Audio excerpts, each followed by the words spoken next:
बड़ी खबर सामने आ रही है। पश्चिम एशिया में युद्ध और गहराता जा रहा है। होर्मुज पर संकट लगातार बरकरार है।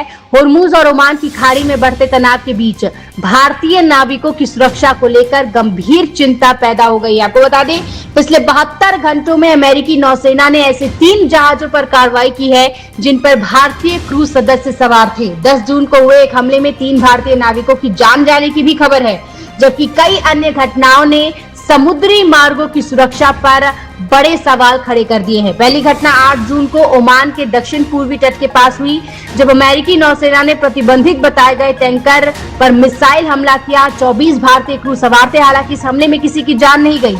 इसके बाद 9 और 10 जून को अमेरिकी सेना ने ऑयल टैंकर पर कार्रवाई की, जिसमें 24 भारतीय नाविक सवार थे। इस हमले में 3 भारतीय लापता हो गए थे। बाद में पता चला कि उनकी जान चली गई है।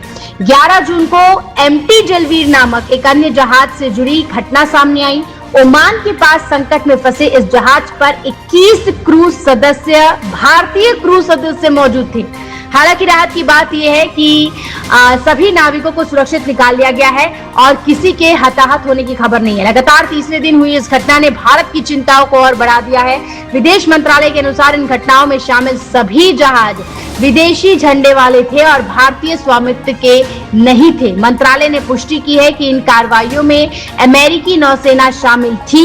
वहीं शिपिंग मंत्रालय के अनुसार वर्तमान में होर्मुज क्षेत्र में भारतीय झंडे वाले 13 जहाज और 562 भारतीय नाविक मौजूद है और जिनकी जान पर लगातार खतरा, जबकि विदेशी झंडे वाले जहाजों पर करीब 18,000 भारतीय समुद्री कर्मी काम कर रहे हैं। अमेरिका का दावा है कि संबंधित जहाज ईरान तेल या प्रतिबंधित माल की ढुलाई कर रहे थे और चेतावनी के बावजूद निर्देशों का पालन नहीं कर पा रहे थे। इसी आधार पर कार्रवाई की है। दूसरी ओर भारत ने क्षेत्र में वाणिज्यिक जहाजों पर लगातार हो रहे हमलों को गंभीर चिंता का विषय बताते हुए तनाव कम करने की अपील की है।